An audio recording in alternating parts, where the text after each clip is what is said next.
chain screamed before Jason did. By the time he hit the barn doors, the rope was already twisting, Titan's body turning slow in the dark like a warning left for him alone. Jason froze for one brutal heartbeat, then moved. Write your city name into the comments to show your love. Thanks for supporting. Knife out, rope cut, dog down. Blood on his hands, breath shallow, eyes tracking damage with combat speed. Titan's ribs fluttered, one eye swollen shut. Jason pressed cloth into the wounds, kicked a feed sack flat, slid the old shepherd mix onto it, then stopped cold at the boot prints under the beam. Fresh, deliberate. Beside them, a cigarette burn blackened the post at chest height. Not rage. Signature. An hour earlier, he had been pinned on County Road 8 behind a fallen logging truck that no one seemed in a hurry to move. Now dusk was collapsing over his land, and everything felt touched. The gate hung open. Survey ribbons snapped from fence posts. His mailbox lay smashed in the weeds. Jason dragged Titan to the truck on a ripped-off barn door, shoved him into the bed, and tore down the back road with gravel spraying like gunfire. At Dr. Laura Bennett's clinic, he burst through the side entrance carrying 70 pounds of dead weight and refusing the word dead. He's still here. Laura took one look and shouted for oxygen. Metal trays crashed, clippers buzzed, blood soaked the stainless table. Jason stood rigid under fluorescent light while old images flashed hard and bright. Kennels after mortar fire. Handlers screaming names into smoke. Titan, younger, faster, pulling him toward cover. His hands shook once, then stopped. Sheriff Megan Brooks arrived before midnight and found Jason outside the operating room, mud dried to his knees, evidence lined on a towel. Blue nylon fibers from the beam, a broken survey flag stake, 2 shell casings by the pasture, and a business card he hadn't seen in months. Victor Kane. Megan studied it, then him. You expecting war? Jason looked through the glass as Titan's chest lifted under the ventilator. No, he said. War's what came here first. Behind Megan, headlights rolled across the clinic windows. One black SUV, engine idling, driver unseen, waiting, as if it already knew exactly what woke tonight. Titan was still alive, and that was the problem. Every breath hit Jason like a countdown. Laura stitched flesh and forced air into lungs. Don't confuse rage with focus, she said. Jason watched Titan's chest rise, stall, rise again. By dawn, the man he buried was awake. He returned at first light with Sheriff Megan Brooks. The farm was no longer home. It was evidence. Jason crossed the barn. Boot prints by the beam, drag marks under hay, zip tie fragments beside a lantern, a heel grind where someone had stopped to watch. Megan photographed, Jason bagged. On Titan's fur he found greasy residue. Laura tested it an hour later. Industrial lubricant, heavy machinery grade. Megan pulled on Kane's history and the town shifted with it. Complaints buried by settlements, wells fouled, livestock gone. One neighboring barn fire ruled accidental and forgotten. At the diner, talk died when Kane's foreman walked in. At the feed store, a rancher slipped Jason a diesel receipt tied to Kane's crew, stamped after midnight. Then a teenager admitted he saw a gray truck near Jason's road, 2 men inside. One leaned out and whistled softly, trying to call Titan over. Jason's jaw locked. This wasn't random. It was intimate. Then Megan called him to Margaret Collins's place. The widow stood in her yard, porch light smashed, paint dripping across her barn. Sell or burn? I heard barking, she whispered, then laughing. Then one said, make it hurt, but leave it breathing. Jason looked from the words to the timber road behind her fence. Kane wasn't buying land. He was teaching fear. Megan pushed for traffic cams and permit files. Both vanished. Requests denied. Someone inside county offices was scrubbing the trail. So Jason stopped waiting. That night he opened the cases he swore never to touch again. Trail cams, thermal optics, range cards. He seeded the tree line, covered the access road, and watched the dark breathe. At 2:17 a.m., alert flashed. Gray truck, no plates, idling past Margaret's field. Jason raised the scope and saw 3 signatures, not 2.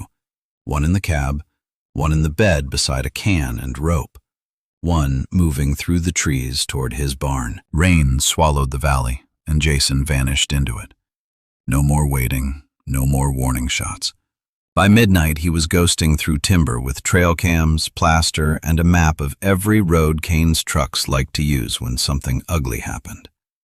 By dawn, Megan Brooks had proof official channels were rotten. Campaign donations, fast-tracked zoning favors, a deputy leaking interviews, a clerk changing timestamps, a code officer photographed leaving Kane's lodge after midnight. Every lead bent back toward Kane, then snapped. He wasn't just buying land. He was buying silence. Titan still fought for air at Laura Bennett's clinic. Tubes hissed, monitors clicked. Jason came in soaked from stakeouts and sat beside the table until a weak tail thump broke the room open. Laura changed bandages, met his eyes, and said, "If you go to war, they finish the dog." Jason touched Titan's scarred neck, stood, and went right back out. Margaret Collins finally agreed to testify, so Jason locked her place down with lights, cameras, and battery backups. At 3:12 a.m., the whole road went black. Seconds later, fire climbed out of her tractor barn. Jason hit the gas, cut across the pasture, and arrived through smoke and rain as 2 masked men ran from the flames. He dropped one with a tackle, smashed the other into the mud, and ripped off a mask. Kane's site supervisor stared back at him, bleeding and terrified. The same man who smiled at town meetings. Megan arrested him, but by sunrise a lawyer was already at the station. Jason said nothing. He placed a ring in an evidence bag on Megan's desk. Kane Development's old insignia, torn off during the fight. Laura called before the suspect could walk. The ring's edge matched the bruising on Titan's hide. The lubricant and metal dust from Titan's wounds matched machinery stored at Kane's restricted depot. Then Kane panicked. Jason's truck lost its brakes. Laura's clinic was hit, and the only missing file was Titan's. Megan found a dead coyote on her hood at dusk.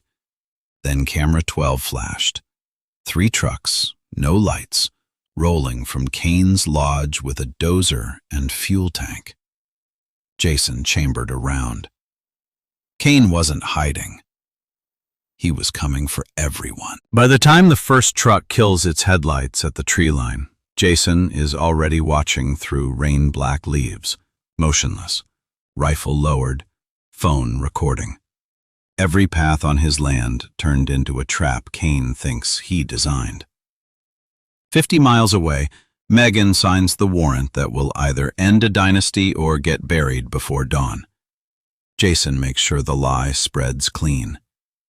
Crates slam into his truck bed. A fake meeting time goes online. A goodbye hangs in the air at Laura's clinic like a last breath. Titan, stitched and trembling, lifts his head. Jason presses a hand to the dog's neck. "Hold on," he says, and leaves before the promise can break him. Night comes hard. Engines whisper through the woods. Men jump down carrying fuel cans, bolt cutters, masks, the cheap courage of hired violence. They move for the barn, for the fences, for the life Kane couldn't buy. Then the property closes around them. A trip flare snaps red. One man freezes. Another steps into a wire loop and hits the mud. A third raises a pistol and finds the magazine gone. Jason never fires first. He moves like the land is talking to him, driving them away from the house, away from each other, into cameras, into microphones, into the exact narrow channels he marked before sunset. Panic spreads faster than gasoline. Somebody runs, somebody falls, somebody screams that this wasn't the plan. Jason corners the youngest one behind a split cedar fence, strips the knife from his hand, shoves him to his knees, and lets the silence do the work. The thug breaks fast. Kane ordered the dog hit, he gasps. Said hurting Titan would break the man. Jason doesn't blink.